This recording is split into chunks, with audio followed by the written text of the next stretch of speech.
পরোটা তো আমি অনেকভাবে তৈরি করেছি, তবে আজকের পরোটাটা আমার কাছে বিশেষ স্পেশাল, কারণ এটা একটা রাজকীয় স্বাদের পরোটা। এর টেস্টেই এর নামের সার্থকতা। আমি যখন প্রথম এই পরোটাটা খেলাম তখন চিন্তা করলাম যে পরোটাও এতটা টেস্ট হতে পারে। আশা করি রেসিপিটি আপনাদের কাছে ভালো লাগবে। এখানে আমি নিচ্ছি 3 কাপ ময়দা। আমি ময়দা দিয়ে তৈরি করছি, আপনারা চাইলে আটা দিয়েও তৈরি করতে পারেন, তবে ময়দা দিয়ে তৈরি করলে এর টেস্টটা অনেক বেশি ভালো আসে। আর এখানে দিয়েছি পরিমাণ মতো লবণ, দিয়ে এখন মিশিয়ে নিয়েছি। এখন এখানে আমি দিচ্ছি 4 টেবিল চামচ সয়াবিন তেল। তেলটা দিয়ে ভালো করে আমি ময়ান দিয়ে দিব। এখানে আমি নিয়েছি 1 কাপ পানি। 3 কাপ ময়দার জন্য 1 কাপ পানি আমার পুরোটাই লাগবে।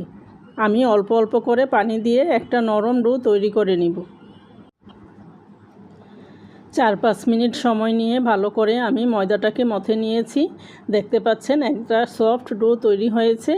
এখন আমি ঢেকে রেখে দিব 15 মিনিটের জন্য। 15 মিনিট পরে ডোটা আরও অনেকখানি সফট হয়ে এসেছে। এখন এখান থেকে আমি পরিমাণ মতো লেচি কেটে নিচ্ছি। 3 কাপ ময়দা দিয়ে আমি 5টা পরোটা তৈরি করব। আপনারা চাইলে কমিয়ে বা বাড়িয়ে তৈরি করতে পারেন।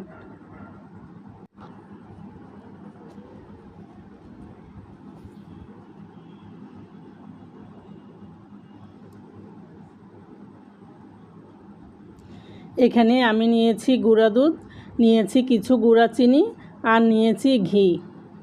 এগুলি পরোটাটা তৈরি করার সময় আমার লাগবে। এখন আমি একটা রুটি বেলে নিচ্ছি।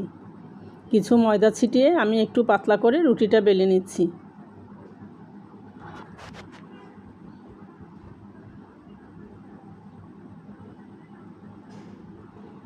বড় করে আমি রুটিটা বেলে নিয়েছি। এখন এখানে আমি দিচ্ছি ঘি। ঘিটা আমি চারপাশে একদম ভালো করে ছড়িয়ে দিব। কোনো অংশে যেন ফাঁকা না থাকে, সব অংশে আমি ভালো করে লাগিয়ে দিয়েছি। এখন এখানে আমি দিচ্ছি গুঁড়া চিনি। চিনিটাকেও চারপাশে ভালো করে ছড়িয়ে দিচ্ছি। তার সাথে এখানে আমি দিচ্ছি গুঁড়া দুধ।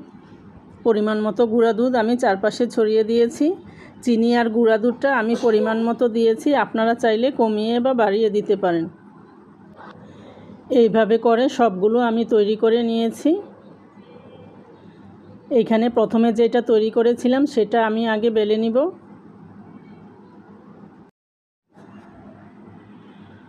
পরোটাটা আমি বেলে নিচ্ছি। বেশি পাতলা করেও বেলবো না, আবার বেশি ভারী করেও বেলবো না।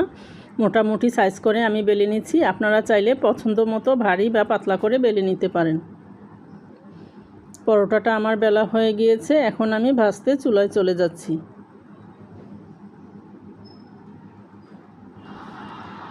এইখানে চুলায় একটা প্যান বসিয়ে আমি মিডিয়াম আঁচে গরম করে নিয়েছি। এখন পরোটাটা এর মধ্যে দিয়ে এক পাশ হয়ে আসলে আমি অপর পাশটা উল্টে দিয়েছি। এখন এর মধ্যে পরিমাণ মতো ঘি দিয়ে আমি পরোটাটা ভেজে নিব। 2 পাশ সেঁকে নিয়ে তারপরে আমি ঘিটা দিব। এতে করে উপর দিয়ে একদম ক্রিস্পি হবে আর ভিতর দিয়ে সফট হবে। খেতে একদম অন্য লেভেলের একটা টেস্ট পাবেন।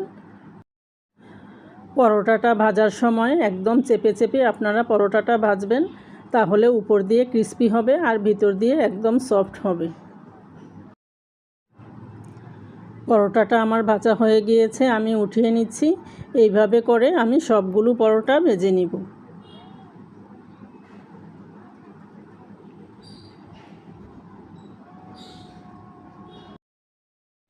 পরোটাগুলো মথার সময় আপনারা 5-6 মিনিট সময় নিয়ে একদম সফট করে পরোটার ডোটা তৈরি করবেন।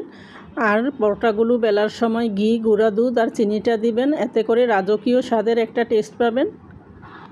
আর ভাজার সময়ও আপনারা একটু ঘি দিয়ে ভাজার চেষ্টা করবেন। এভাবে তৈরি করলে দেখবেন যে আপনাদের পরোটাগুলো একদম পারফেক্টভাবে তৈরি হয়েছে। আশা করি রেসিপিটি ভালো লেগেছে। সবাই ভালো থাকবেন। আল্লাহ হাফেজ।